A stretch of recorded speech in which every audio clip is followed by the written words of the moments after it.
Into the Silence. This is Conversation 2 with Shakila Khan.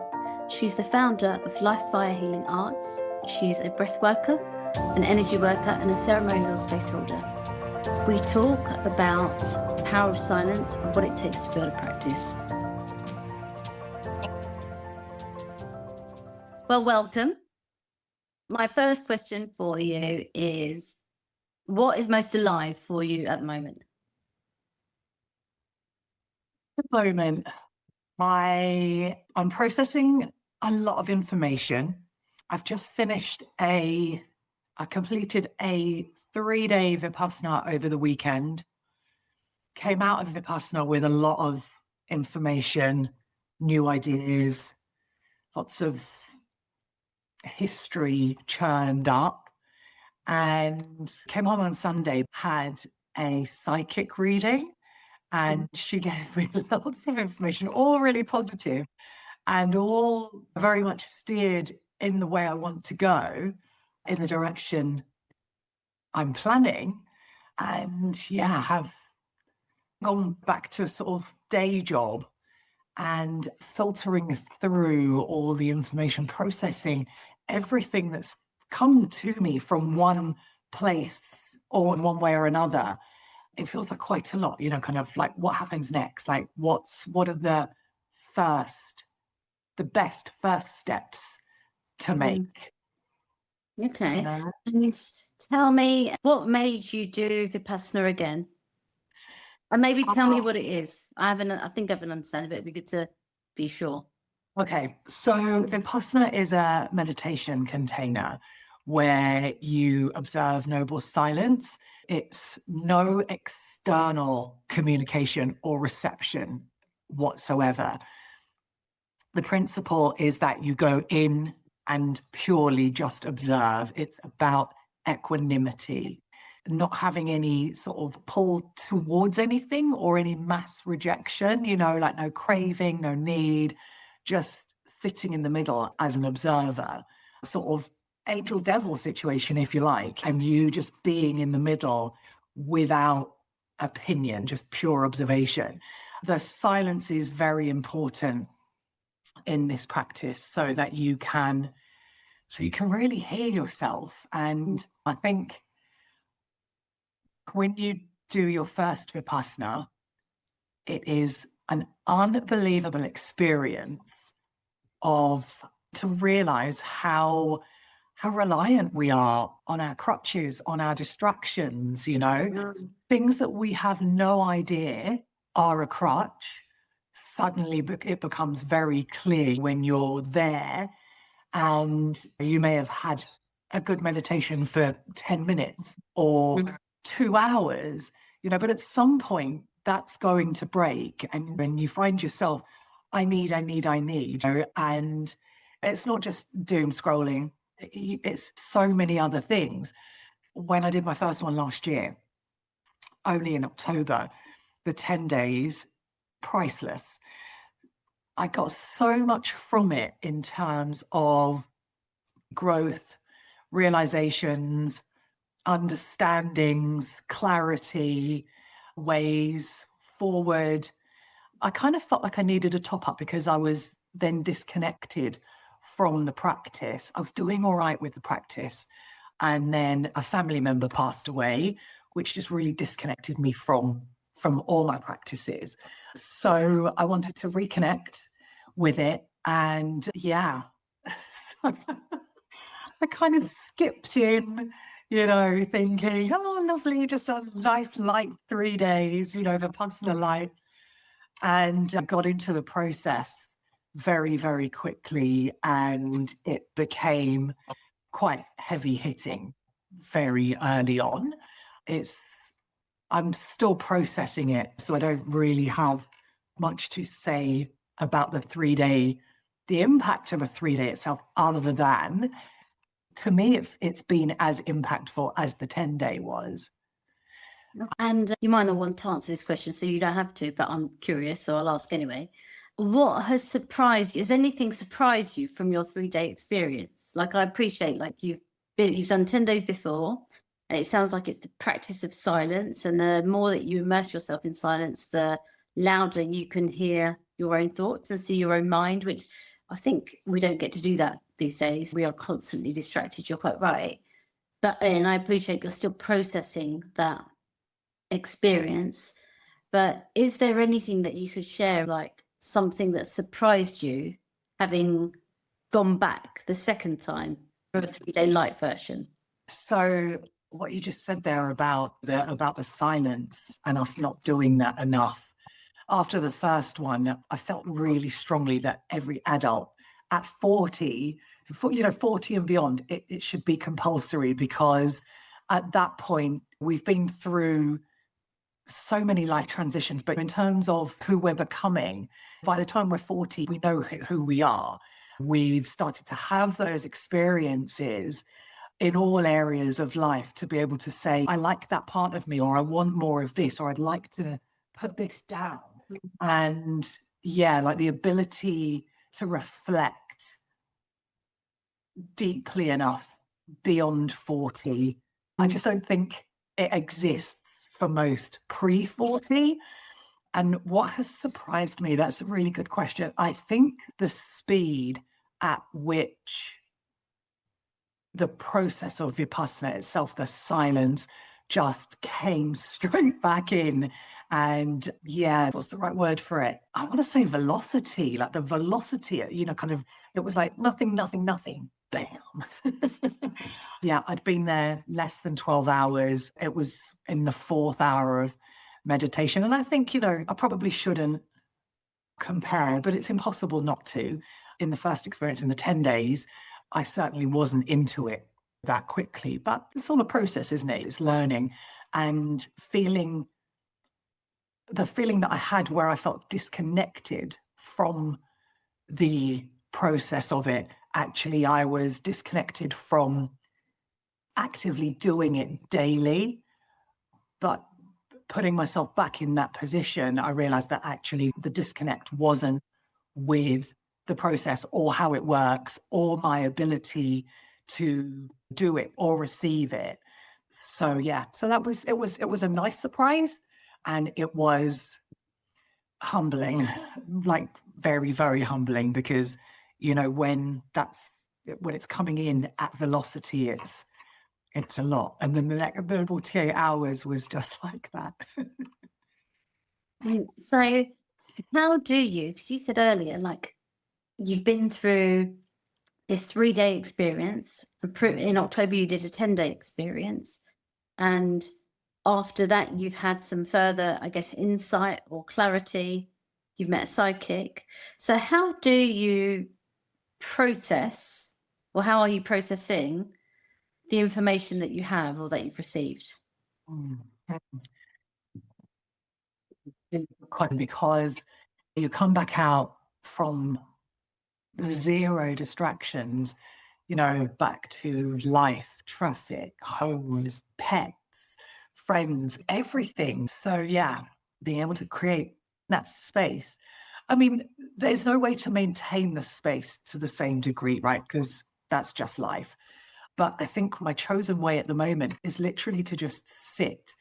I'm allowing things to land rather than thinking about them, and just knowing that, if you sleep on something the first night's for processing the emotions. The second night is for processing the practicalities. And after the third night, when you wake up on is that the 4th morning? I think that's the 4th morning. That's when you have like the clearest view. So there's a natural cycle to these things. So I'm just being like soft and kind with myself and allowing things to sort of naturally form at the moment, in the gentleness of not trying very hard to receive it. Yeah, I hear that. It's interesting to me because different people will have different forms of creating some space, whether it's a silent retreat or whether it's their practice of meditation. I guess different people will have different tools and techniques or mechanisms, if you like, to access some clarity and see their mind more clearly. If somebody wanted to practice the act of silence, what advice would you give them? Ooh, a good one. I had a conversation at Vipassana after Noble Silence was broken, and with somebody who did their first Vipassana by locking themselves in a room for 3 days. To me, that shows an incredible level of self-control. If you are that person, first of all, I congratulate you hugely. I couldn't. I just really, really couldn't.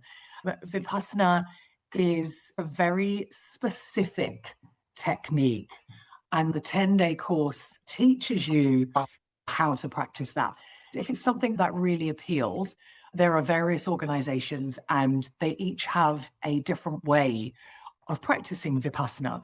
There is Vipassana as Buddha created it 2,500 years ago. And then there are lots of different offshoots, still called Vipassana, but different people holding and creating those spaces with different little add-ons. So find something that suits you. The 10-day is not for everybody, that is for sure. I know, I'm aware of other places that do this without any religious or secular connotations. Vipassana is not religious by any measure at all. Like, the relation to Buddhism is that it was created by Buddha, full stop. I know places where you can go sit for the afternoon and that container is literally just for 4 hours. It's so worth it. I'd really recommend it to everybody.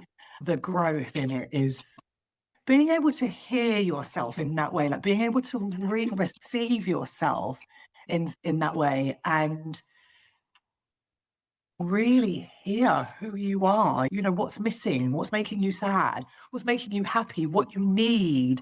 It's so loud, it's noble silence, but there's no quiet in it whatsoever.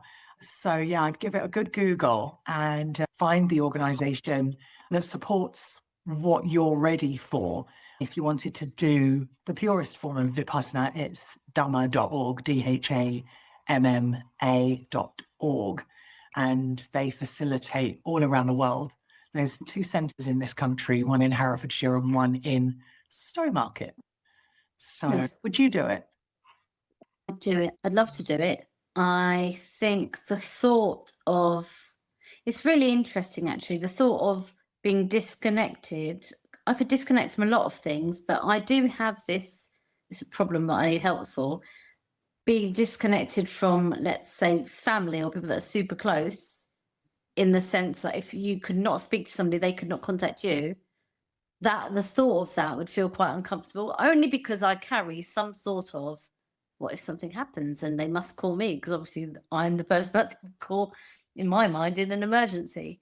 But I'd love to. I'd probably start with a 3-day. I'd love to see what the silence does, because I practice meditation quite regularly, and it goes up and down. But when I was pregnant, I know I would definitely do 20 minutes in the morning, 20 minutes in the evening, and I still do twice a day if I can. There are moments or practices that I've got that help to create that space and that silence. I do it when I'm coaching other people, like there's a technique where we literally say nothing and we just watch what comes out, and we don't say anything until they're ready for the next question. And when it is the next question, I will simply just say, what else would you like to add? And you can soon find that in an hour, given somebody the space, they start to kind of not just process, but verbalize things that I think they would never really know is swimming around in their head. So I think, to answer your question, yes, I'd love to do it. I feel 10 days would feel daunting. I'd probably do 3, and I would love to see what happens when I'm completely disconnected, because I know what it's like when you get moments of complete, let's call it connection, but when you've created that space, you do hear your intuition a lot louder, or you do hear those thoughts that pop into your head, whether you want to call it intuition or whether it's guidance or whether it's you feeling a bit psychic, whatever it could be. I know those thoughts can be much louder, much clearer, but it feels like an experience like that would feel like silence on steroids, if you like. And that's quite exciting to see what would come up, if anything would come up. Because I think that's the other thing, is going into stuff without an expectation, because I think we've got a natural want sometimes to want for something, strive for something, push for something. And really I imagine some of it is to let go of all expectation and to just receive, which in itself can be quite hard at times. Yeah, we're used to knowing, aren't we? Even if somebody says, "Well, we're going to do, or we're going to go somewhere, and you've never been there before," we're like, "How do we get there? How long does it take? What's it like? What are we going to do?" Instead of just brilliant, let's get there and just have the experience. Somehow we've all really become like that, haven't we? So to do that with this particular organization, to do the 3-day, you have to have done the 10-day. Oh, really? Yeah, but I'm sure I know in London there are other ways to practice Vipassana. I'm just not connected with any of those organizations. Yeah, I think like you said something interesting earlier about how our attention is stolen. Is like I think now we've got notifications, we've got like the phone, everything. We're so connected. I think it is much more difficult to disconnect and create that space, and you've got to really do it actively. So I think it's getting harder for people just because of the way our lives are engineered and the way that our technology is created. It's literally created to hook us in, and it's slowly eroding our ability to, I think, focus and to create space. So I can imagine a practice like that feeling quite alien in our noisy world. And actually, even if you took away all the notifications, the TV, the noise, the people around you, our heads are noisy enough by themselves. Even that, just seeing that would be quite fascinating. Yeah, definitely. Last week, I made an effort on my work tech laptop, one screen, 2 external screens, Teams, Outlook, Zoom, and everything being replicated everywhere. I've got envelopes on the Outlook notifying me that there's a new email, and Teams is replicating that as well, and now there's the new notification on Outlook to say, here's a summary of all of stop. I can see it. I only have one set of eyes. Why do we need to be reminded like 5 times by the same system? And squeezing those spaces smaller and smaller and smaller so that we are constantly ding, ding, ding, ding, ding, ding, ding, ding. It's just kind of saying that, I feel my nervous system react to that. So whatever we can do to slow that down and turn off some of the noise. I had a really interesting conversation again at Vipassana, and it was actually with somebody who I met there last time. And she was saying that she was feeling a bit disappointed in herself because her practice wasn't perfect. She wasn't doing it for as long as she would like to every single day. And one of the key takeaways for me was that actually, even if I don't do this every day, even if I just do this once a week, but I do it well, and that doesn't mean long, that might only be 20 minutes, but really give myself that space and protect it fiercely so that I can do that. One quality 20 minutes a week translates into so much. The creativity, the freedom, the exhale, a really, really lovely long exhale. I remember thinking to myself, sharing with the group, that even though I didn't disassociate or leave the body or go anywhere else, in this hour, because all I've been doing is sitting and trying to meditate, my version of that in this moment was an hour's worth of mental filing. There is no better or best. It's just whatever you need the most in the moment, I think, is usually what comes up as well. Absolutely.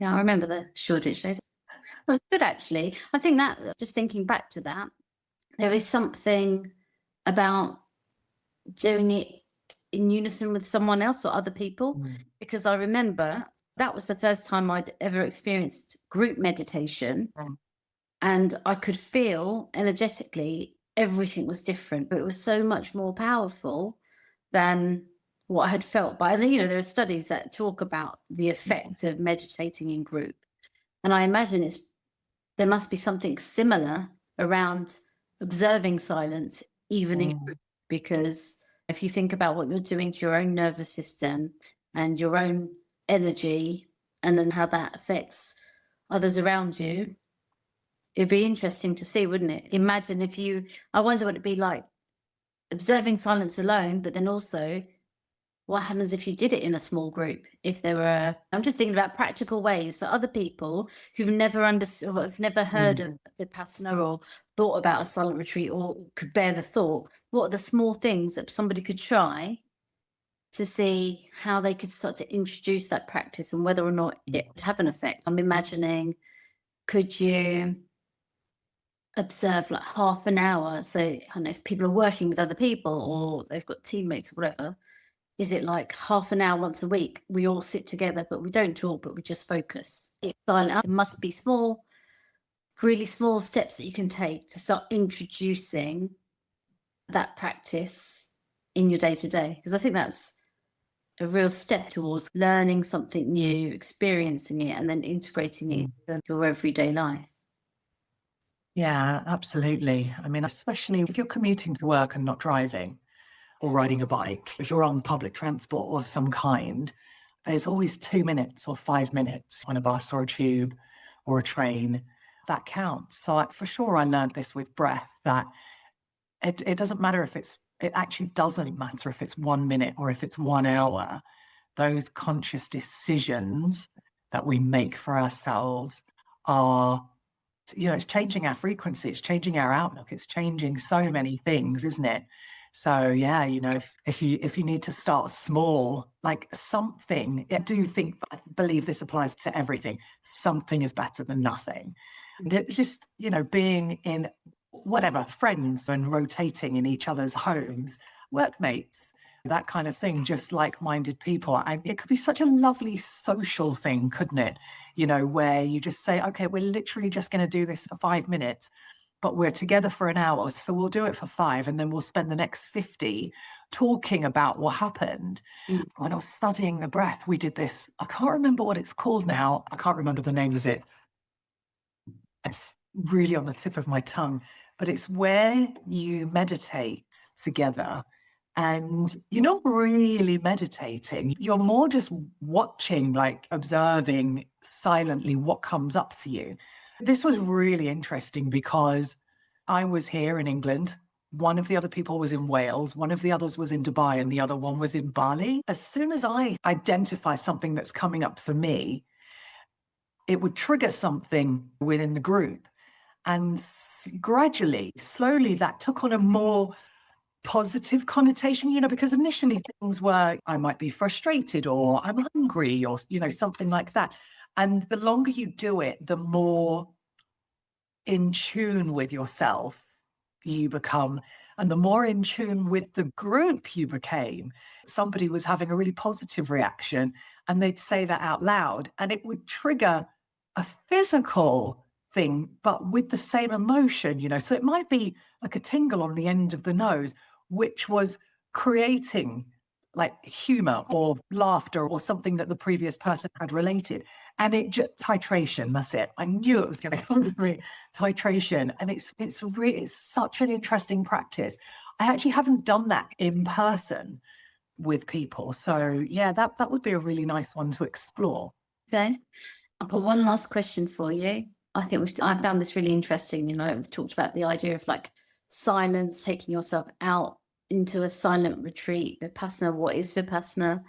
How noisy the world is, how noisy your own mind is. Like, how do you observe silence? How do you create space for silence, even if it's 20 minutes or 5 minutes in your week? And the power of doing that, and the possibilities of, or the, I guess the possibility or the experience of doing that alone versus in a group. There's so much to explore. Yeah. If I was to say to you, if you could leave anybody that's listening just with one thought, what would it be?